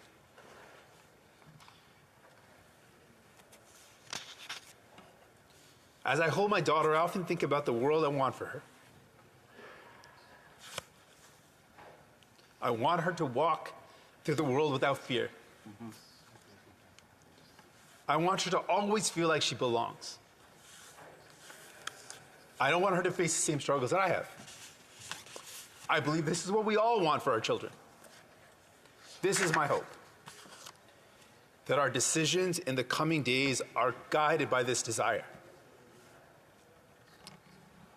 to build a better and safer, more just world where all of our children believe that they belong. Thank you. Questions and comments? Question et commentaire. The honourable member for Scarborough Rouge Park. Thank you, Mr. Speaker, and I'd like to thank my colleague from Burnaby South for his very thoughtful presentation, and I also want to take this opportunity to congratulate him on his baby very recently. I do want to note that I've seen the member on many occasions engaging with protesters over the many years I've known him, and in this particular time he hasn't. And I know the opposition has advised that the Prime Minister engage with the illegal blockades that are here, and I want his reflections on engagement with those who are here in the illegal protests, in the illegal blockades, what message that would send if the Prime Minister or him were to engage these folks. The honourable member for Burnaby South. We've been very clear that this is a group, the convoy, that wants to undermine our democracy, and that it's not a group that we can negotiate with or work with.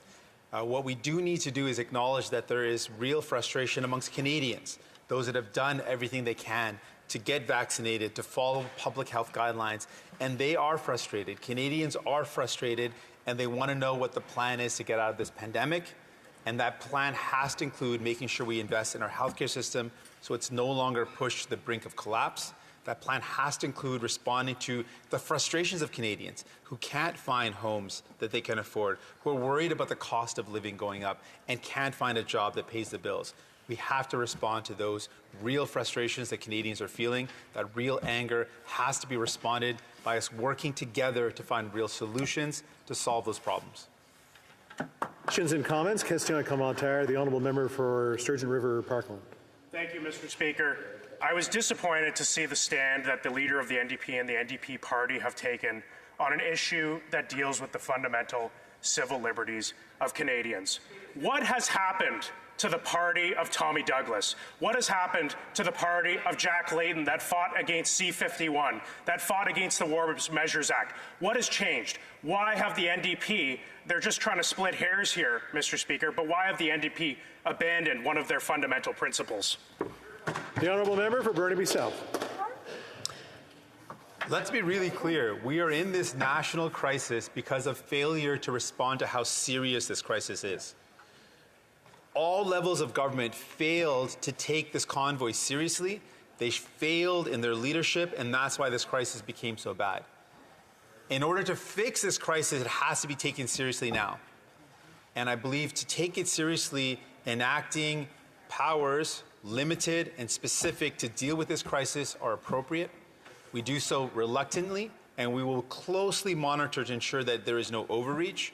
And we know that the Charter of Rights and Freedoms continues to apply and that legitimate, peaceful protests demanding justice should continue and will be protected.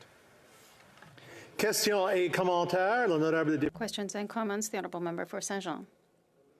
Thank you, Mr. Speaker. Unlike the Minister of Public Safety, who said that he was proud of supporting the Emergencies Act, I am fundamentally convinced that it's not with a great deal of happiness that the NDP leader is supporting it. It wouldn't be consistent with the history of their party or consistent with the legacy of Tommy Douglas, which has already been mentioned. We could spend days talking amongst ourselves, but there'll be a vote later this week. There will be developments possibly in the situation of concern, and I'd like to know whether there are things that could make the NDP leader change his mind, or if the door is definitively closed with regard to his support for the Emergencies Act. The honourable member for Burnaby South. I want to be clear. We are not proud of supporting these measures. We are reluctant to support them. It is a clear example of the government's failure that we find ourselves in this situation now. We are giving our support with reticence. We will continue to be vigilant in order to ensure that the measures are applied as necessary only. There is an emergency, however, and action needs to be taken.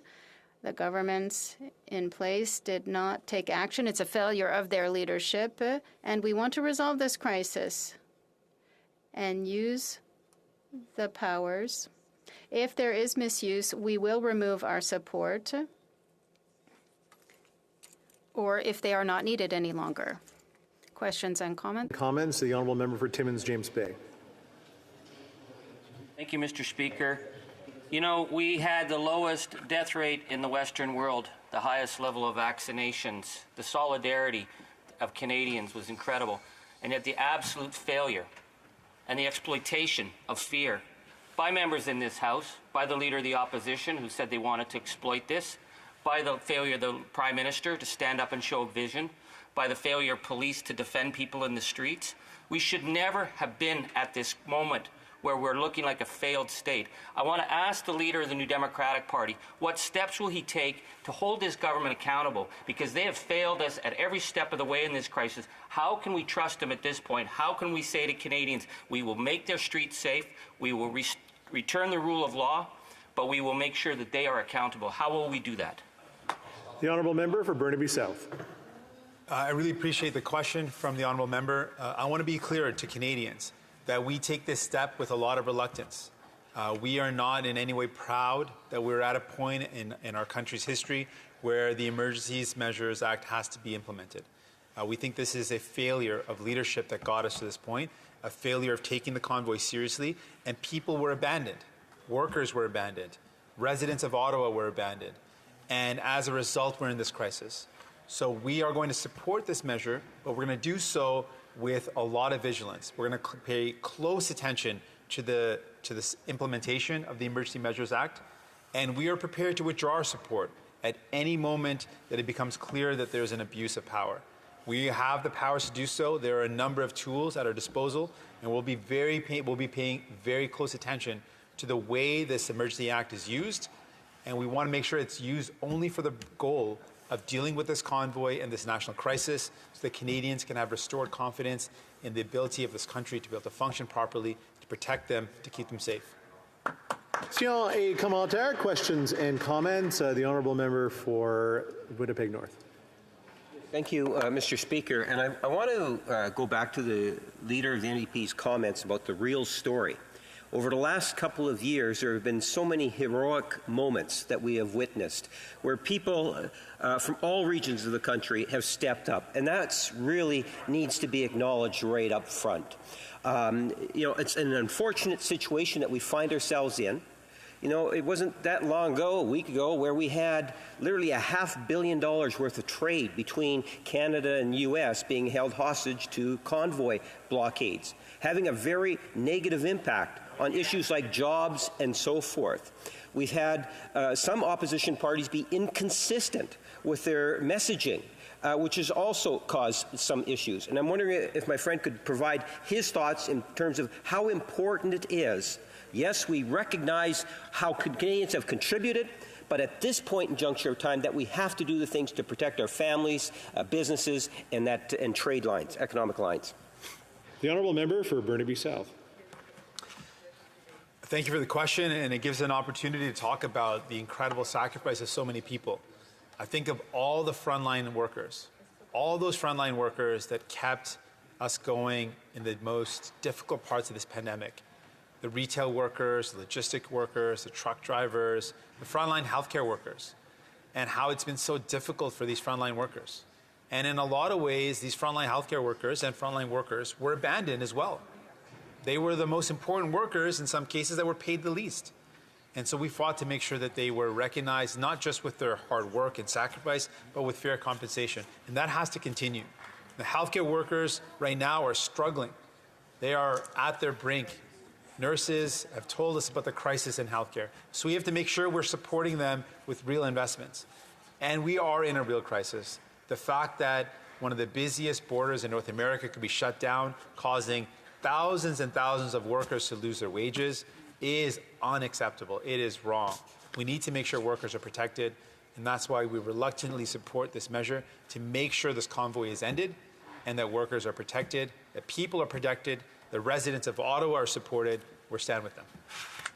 For a quick short one, the honourable member for Kamloops, Thompson, Caribou. Thank you, Mr. Speaker. Always a pleasure to rise on behalf of the people of Kamloops, Thompson, Caribou. It's interesting that the honourable leader of the NDP has spoken about the division of the government, and yet he has consistently propped up this government that has chosen to divide. Now, in his speech, he spoke about the fact that the Emergencies Act should not touch on Quebec, and yet he is supporting legislation which, theoretically, could freeze bank accounts in Quebec. So, will he support that aspect of the Act because it cannot be separated from the remainder? Yes or no?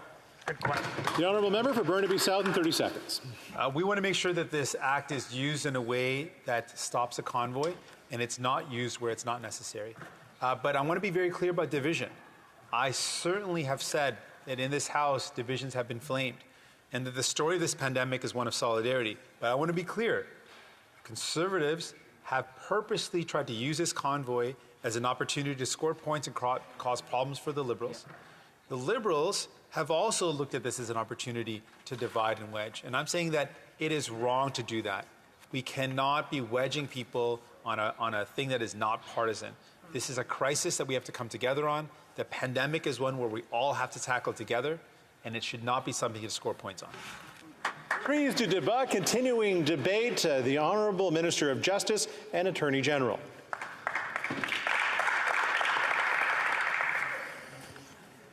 Thank you, Mr. Speaker. Mr. Speaker, I will be splitting my time with the President of the Queen's Privy Council for Canada and the Minister of Emergency Preparedness. And I see that it's now Madam Speaker. Madam Speaker, I'm pleased and honored, but also do this with a deep sense of obligation to rise today to speak to the invocation of the Emergencies Act by our government and to the motion in this House to affirm the government's decision. Canada is a rule of law country. By declaring a public order emergency under the Emergencies Act, we followed the law and we are acting within it. There are clear conditions set out in the Emergencies Act in order for a public order emergency to be declared. Our government believes those conditions have been met and that those same conditions required the Government of Canada to act. La loi sur les mesures d'urgence. The Emergencies Act exists since 1988 and replaced the War Measures Act. It differs from the War Measures Act in two significant ways.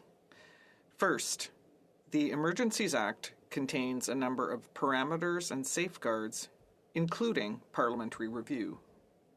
Second, the measures taken under this Act must respect the Canadian Charter of Rights and Freedoms. The preamble to the Emergencies Act states, and whereas the Governor and Council, in taking such special temporary measures, would be subject to the Canadian Charter of Rights and Freedoms and the Canadian Bill of Rights, and must have regard to the International Covenant on Civil and Political Rights, particularly with respect to those fundamental rights that are not to be limited or abridged even in a national emergency. Madam Speaker, any and all of our government action will be subject to the Charter, and it is my job as Attorney General to ensure this. I take that responsibility incredibly seriously.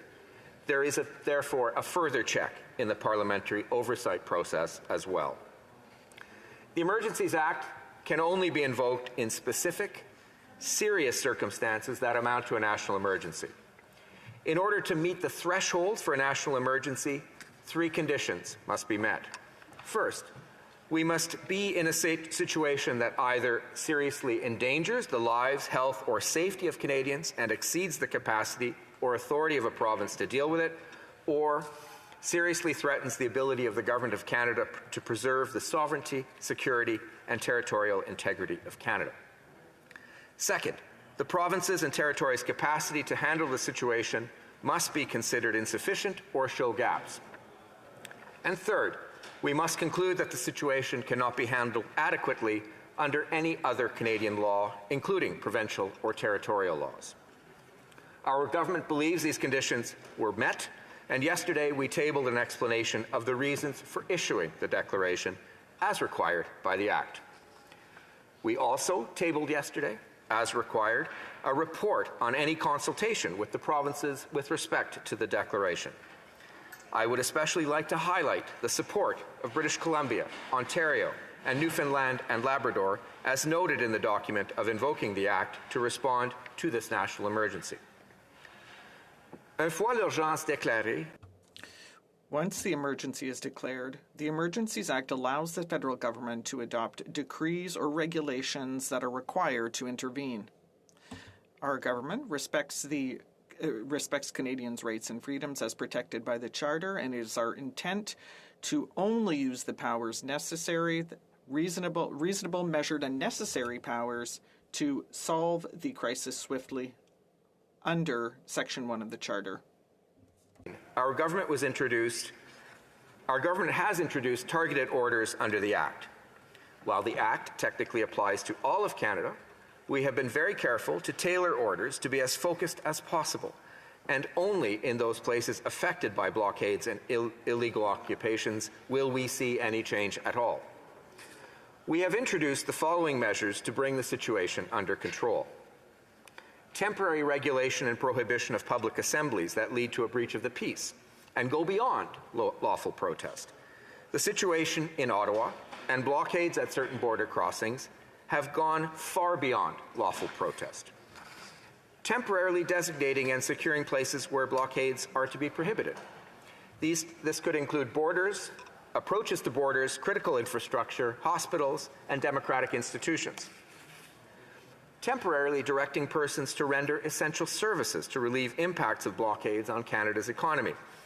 This could include tow trucks and their drivers, for compensation, of course. Temporarily authorizing or directing financial institutions to render essential services to relieve the impact of blockades, including regulating and prohibiting the use of property to fund or support the blockades.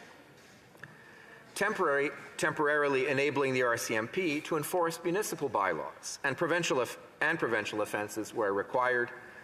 And finally, temporary imposition of fines or imprisonment for contravention of any order or regulation made under Section 19 of the Emergencies Act. Madame la Présidente, nous traversons une période. Madam Speaker, we are living an extraordinary period in the Government of Canada has pledged to respect and protect individual rights while maintaining public order. This includes all measures taken by the Canadian government under the Emergencies Act, including orders or actions of government representatives. To repeat what I previously stated, it is my responsibility and commitment as Attorney General of Canada to ensure that all steps taken by our government are consistent with the Charter as required by the Act. The Emergencies Act, Madam Speaker, also contains a number of significant limits, checks, and safeguards. As required by the Act, on several occasions over the past week, the Prime Minister and members of Cabinet consulted with the Premiers and members of their respective governments. Having now declared a public order emergency, we tabled the declaration in Parliament, as required, within 7 days. And in fact, we did so as quickly as possible, well before the 7 days, tabling yesterday for discussion today so that Parliament could perform its important oversight role. In the coming days, a parliamentary committee will be struck to provide oversight while the emergency is in effect. This declaration only lasts for 30 days, unless renewed. However, we can, and we sincerely hope to, revoke the emergency much sooner. Le Parlement a le pouvoir. Parliament has the power to repeal a decree which ensures that all measures taken will be done so responsibly, moderately, and while respecting the criteria established. 2 days for review of parliamentarians, as was done yesterday. Parliament has the power to amend or revoke any order made under the Act. In closing, I want to address two critiques of the official opposition. They say this declaration is unnecessary. The illegal blockades and occupations are ending. I say, look outside. They are not. I say, look at the streets of Winnipeg. The ones that have ended did so after the Prime Minister announced we were moving to declare a public order emergency. We are achieving what we intended to achieve with these measures, and we're doing it in a most measured and responsible way. We have seen further how fluid the situation is. Since we declared this emergency, we have seen other potential blockades stopped. We want law enforcement to have the necessary tools for a limited time to ensure we do not have a repeat of any of the blockades. The official opposition is talking about rights. On this side of the House, we take rights seriously. So did the Progressive Conservative government that introduced the Emergencies Act and ensured it was Charter compliant. That was the right thing to do. We are invoking this act to end illegal blockades and occupations. We are invoking it to restore the rights of those who cannot walk safely on the streets of downtown Ottawa. We are invoking it to protect the rights of workers to earn a living, of businesses to serve the public, for people to move freely across international borders. Let's not confuse illegal blockades and occupations with lawful protest. We know what a lawful protest looks like. It does not look like what is happening on Wellington Street or what transpired in Coutts or in Emerson. So we have declared a public order emergency to help law enforcement deal with these issues quickly and to protect us from them happening again. Our goal, Madam Speaker, is to see order restored and for this emergency declaration to be lifted as soon as possible. Thank you. Merci. Questions and comments. The Honourable Member for Calgary-Nose Hill. Thank you, Madam Speaker. The Act expressly prohibits violation of Charter rights. The declaration put forward by the government assumes power to regulate or prohibit private transfers of funds to protesters, including the ability to mandate the reporting of such transfers and freezing of accounts without judicial oversight. How is this measure compliant with Section 8 Charter rights to be free from unreasonable search and seizure? Well, Minister of Justice and Attorney General of Canada. I thank the honourable member for the question, Madam Speaker. Indeed, this Act is compliant with Section 8 of the Charter against unreasonable search and seizure. It is an extension of procedures and practices that already exist with respect to anti-terrorism financing and money laundering, Madam Speaker. So we are extending these practices and procedures that already exist, that are already Charter compliant, and to this other situation, i.e. funding illegal blockades and protests, and we are going to do it in a reasonable manner. It will be Charter compliant, Madam Speaker. Questions et commentaires. L'honorable député d'Avignon. Questions and comments? The Honourable Member for Avignon, Les Métis, Matane, Matapédia. I'd like to thank the Minister for his speech. I think we all agree on this side of the House that this is a last resort, and I feel that the current situation shows us that we're not at that point. There are a number of other tools that could have been used prior to this, and I believe that we're sort of playing down the importance of the Emergencies Act.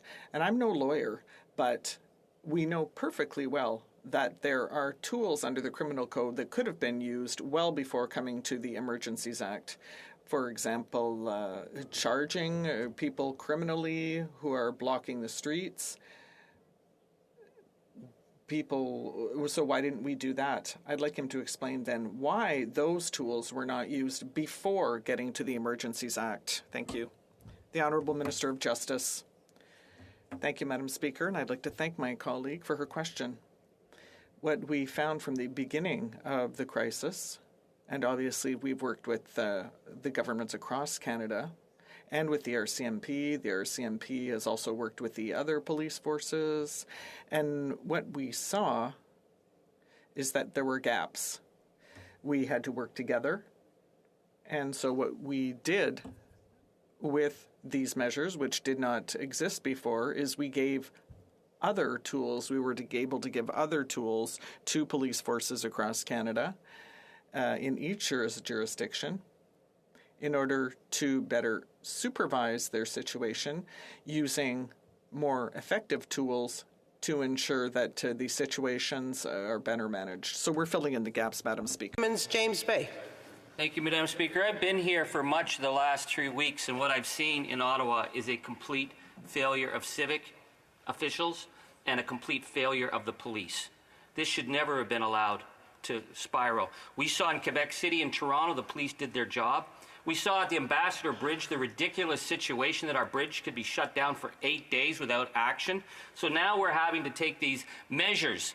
And I want to ask the minister, because he's talking about anti-terrorism measures, is the government able to tell this House that they have evidence that there is terrorism and extremism, that they can justify this, or are we just having to clean up the mess for the failure of what happened here in Ottawa?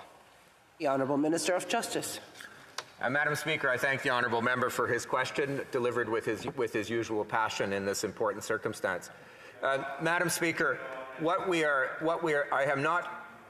I mentioned terrorism as part of the financing. This isn't a terrorism act. We took measures that had been applied to terrorism. We've applied it to other illegal activity. But I'm not equating this to terrorism. What we have done is declare a public order emergency. Based on the reasons we gave in the declaration that we have made, they include the very deleterious economic impact to the kinds of workers that the honourable member has tried to protect throughout his whole career. Think of auto workers in southwestern Ontario or Niagara. Think of beef farmers. Think of pork farmers out west whose supply chains were blocked in trading with our largest trading partner. Madam Speaker, we have declared a public order emergency based on those very serious grounds. We needed to act. We had been there from the beginning. We saw gaps. We filled them. Now we've given better tools to the police. Debate, the Honourable Minister for Emergency Preparedness and President of the Queen's Privy Council.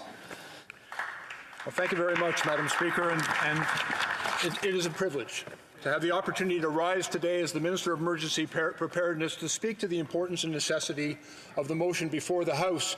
But, Madam Speaker, let me also acknowledge that the fact that we are all in this House, that elected representatives from across Canada have come to debate this important measure, is evidence of the strength and resiliency of our democratic institutions, Madam Speaker. And although the subject of today's debate is a solemn one, I think it is also evidence that should give us strength, resolve, and hope.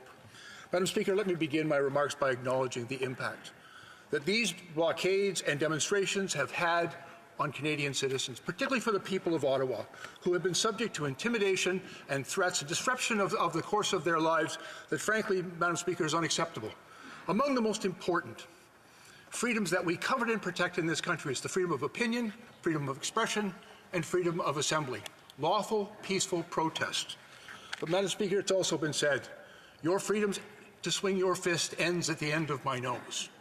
And what we have seen, unfortunately, over the past 3 weeks is those rights have been exceeded and abused to the point that it's put Canadians in harm's way. Madam Speaker, I also want to speak briefly about the impact of the blockades that were taking place at vital trade corridors in this country, our international borders. Madam Speaker, when the protesters decided to go to our borders, we need to recognize and acknowledge they were going for the throat. They were going to cut off the supply of goods and services that our country relies on. When they stopped parts from coming across that border at the Ambassador Bridge, they shuttered factories. They idled workers. They damaged the reputation of Canada as a safe and stable place to invest. They hurt Canadians. It was clearly their intent. It is clearly what they were doing. And, Madam Speaker, it had to stop. And we saw the same targeted approach to hurt Canadian interest, to harm their fellow citizens in Coutts, Alberta, in South Surrey, British Columbia, in Emerson, certainly at the Ambassador Bridge, a number of feints at other border points. This was not by accident. They didn't just wander into those spaces. They went for the throat of this country. And, Madam Speaker, they created an emergency that we had to respond to. And, Madam Speaker, for the first time, we have come to the difficult decision to invoke the authorities of the Emergency Act. And I want to assure this House, from the very outset, our government recognized the significance of this decision, the heavy responsibility that would come with pursuing it. Not just the responsibility of this government, but of this House. We approached the process with caution and with care. It was essential that we explore all options available to us, Madam Speaker. We looked at everything very closely. We looked at our existing legislation. We looked at the regulations that support the Department of Justice officials, with the support of our Department of Justice officials, to see what additional federal supports would be required. We examined existing municipal, provincial, and federal authorities. Madam Speaker, I think it's rather evident. The threat of parking tickets did not deter those trucks in Ottawa. The threat of the enforcement of the Ontario Highway Traffic Act did not deter those commercial carriers from coming down our highways and using their vehicles, which are licensed under that legislation, to cause harm to Canadians. And it has also become clear of the limitations of even the authorities enshrined within federal law and the criminal code that our law enforcement officials were struggling. One of the things that became evident, and I'll give you two examples that I hope would be helpful to the Parliament in consideration of the necessity for these measures. One of the challenges that our law enforcement officials had, and not just our law enforcement officials, but those who are tasked with gathering and analyzing financial intelligence through FinTrack. Unfortunately, the funding associated to these actions which in many cases have been clearly criminal and harmful to Canadians, was opaque.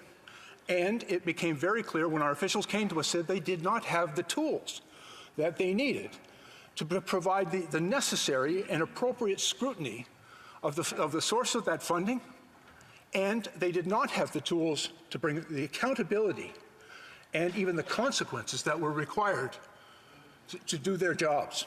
We listened, Madam Speaker. We listened to what they needed. We looked at the important Ontario, for example, declared an emergency and brought forward really important and useful regulations. But they couldn't do that because it was our responsibility. And so we considered that. We listened. Another example, Madam Speaker, and this may sound trivial, but it was significant. Jurisdictions right across the country.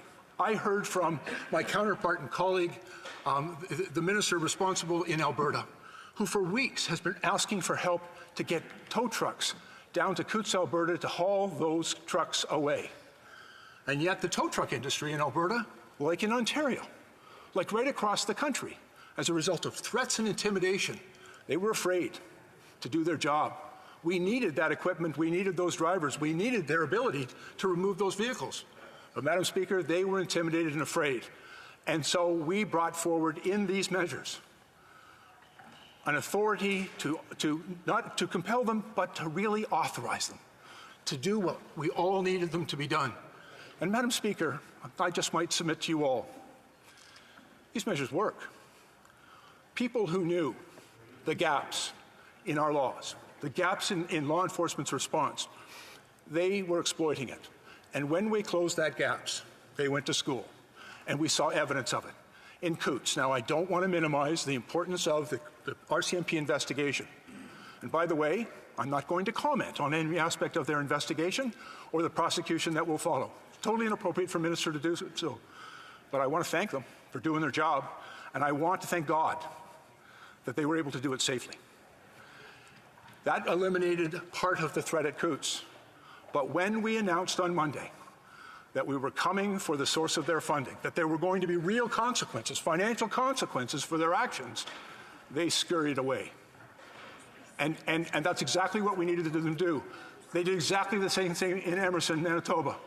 And even though we've seen yesterday in Windsor, some of them were going back because this is the way they can most effectively attack this country. They were stopped.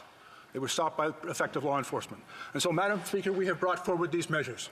But let me also assure all my colleagues in this House, these measures must always be charter compliant. Our expectation is that our law enforcement officials will do their job, the job we all need them to do, but they will always do it mindful of their responsibility to uphold the rule of law, to effect their lawful purpose with a minimum amount of force, to do the work right. And I also want to assure this House, Madam Speaker, we'll be there to support them. We'll be there to support them. When they say we need tools, we'll give them the tools to do the job. And when they say we need resources, we'll provide those resources to do the job. Madam Speaker, every order of government and every person in this House has a responsibility to stand up with resolve and determination and to do what is necessary to protect Canada's interests. Thank you very much, Madam Speaker. Questions and comments. The Honourable Member for Sturgeon River Parker. Thank you, Madam Speaker. I would note that the Deputy Director of Intelligence for FinTrack, Barry McKillop, would disagree with the Minister's suggestion that there is extremist financing of the convoy. But I'll move on to my question. Back in January through March 2020, as the Minister said, these people came for the throat. What happened to the throat of our country when our railways were being blockaded, when our pipelines were being blockaded? We couldn't even get propane to Quebec in the middle of the winter, risking the lives of so many seniors. The port of Metro Vancouver was blockaded. And now this government said we needed to initiate dialogue. We needed to work with these people to come to a peaceful resolution. What is any different with this current situation that we're facing? Why is the Emergencies Act needed? The Honourable Minister. Thank you very much, Madam Speaker. Let me speak to the member's first point, because I heard him ask the question before, and perhaps he hasn't been satisfied with the answer. I understand. I also speak to FinTrack often, and I've worked with them for decades. They didn't have the evidence because they didn't have the tools to collect the evidence. We listened to them. They said it's opaque. We don't have the tools to examine cryptocurrency wallets, for example. And we said, we hear you. You don't have the evidence, we'll give you the tools to go collect the evidence because it's necessary to protect Canadians.